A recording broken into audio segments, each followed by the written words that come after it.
It is now my honor to introduce the first of our student speakers from the class of 2020.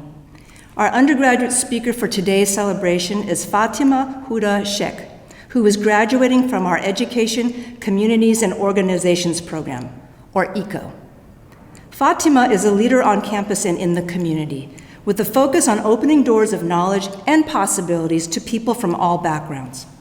She has served on the Student Leadership Council for our ECO major, and this year was the inaugural undergraduate chair of the Associated Students of the College of Education. Fatima's dedication to uplifting communities includes serving as an instructional facilitator and community outreach organizer for API Chaya, an organization supporting survivors of domestic violence, sexual assault, and human trafficking, and as a youth director at the Islamic Center of Redmond.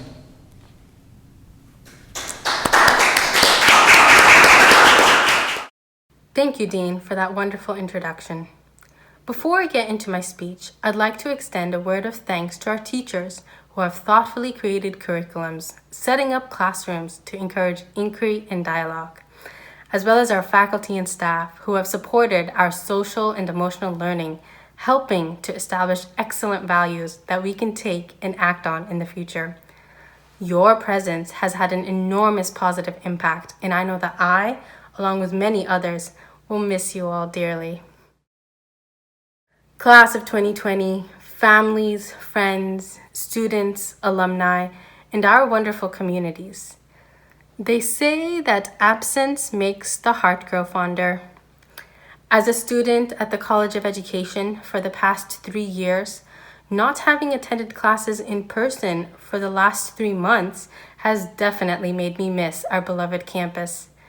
Instead of all-nighters at Odegaard Library, there are now late-night binges of recorded class sessions. Instead of early morning coffee runs to get us going, there are now breakfasts, second breakfasts, 11s, lunch, afternoon tea, dinner, and supper to keep us fueled. Instead of scheduling meetings with one another in the Miller Hall conference rooms, we're now studying and organizing, mobilizing ourselves over Zoom. This time of absence from the University of Washington has made me realize the importance of 3 things. 1, living in the moment.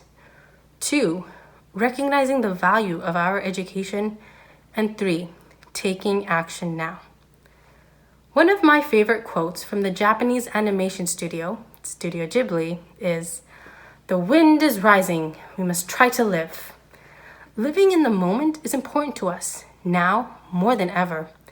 Being in an anxious time of uncertainty, we need to hold on to the memories of our past and take hold of what's happening currently. Instead of spending the best times of our lives waiting for the best times to happen, we need to live in the moment, free ourselves from our boundaries, and be happy working with what we've got. We may not always see greatness in front of us. Sometimes we don't even realize that we are in an important time, a tipping point, until it passes. From time to time, we deal with what we have on hand to survive, but should never forget how to thrive. I'd like to take this commencement as a sort of stage of self-reflection, a conclusion to all the moments important to me and my peers at the COED. This is a joyous time, something to celebrate. Let's take a pause and think about all the hard work and the effort, dedication that we have put in towards our degrees. In the weeks leading up to this graduation ceremony, I have thought many times about what will I do with my degree? What do I do with my education? And I am reminded time and time again of what it really means to be educated. The word educate has the Latin root of educare, which means to mold and to nourish. Our time here at the COED has been our molding and our nourishing. The purpose of our college life hasn't been to get all the knowledge in the world, but rather to grow and understand the different ways and tools in which we can access that knowledge. This is the value of our education. Whether you attended the College of Ed because it was a calling, or you wanted to find out more about yourself, or perhaps it was the last major open for you to apply to, whatever it may be, You now have the tools to continue learning throughout your life. We haven't been taught what to think, but rather how to think. We haven't been given all the knowledge in the world, but we have been given the tools to access it. From describing the inequalities in our systems, to growing in our social and emotional learning, to utilizing important critical thinking, these tools provide us with skills, agency to take action now.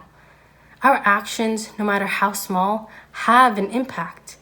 How many times do we think about the wonders of time traveling?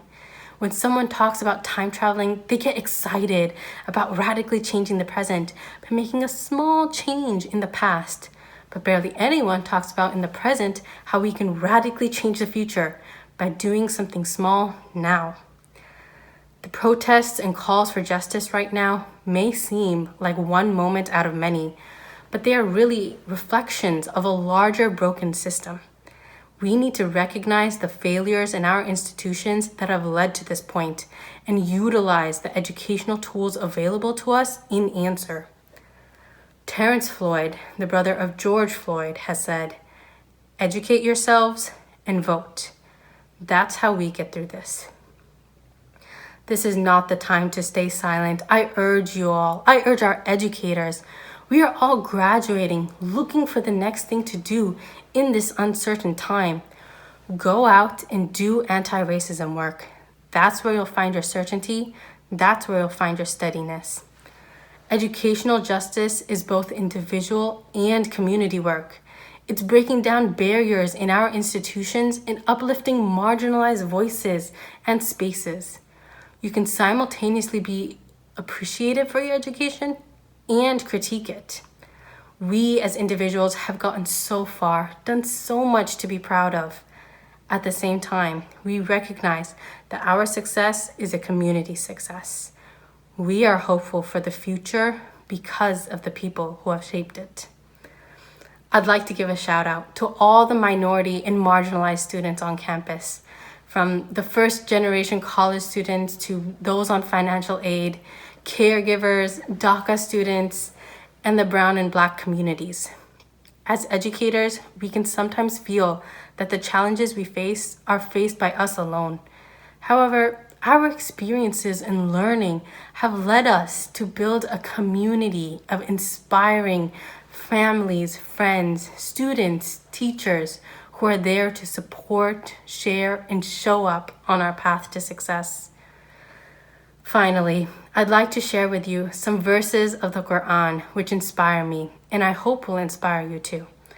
This is chapter 103 about the importance of time. أعوذ بالله من الشيطان الرجيم بسم الله الرحمن الرحيم والعصر إن الإنسان لفي خسر إلا الذين آمنوا وعملوا الصالحات وتواصوا بالحق وتواصوا بالصبر. The translation of this is, by time, indeed mankind is in a loss, except for those who have believed and done righteous deeds and advise each other to truth and advise each other to patience. Class of 2020, recognize the time that you are in. Don't take losses, take chances. Go out there, find truth. Recognize the value of our education. Spread justice and do your best, not only to live, but thrive in this world. Congratulations on your graduation.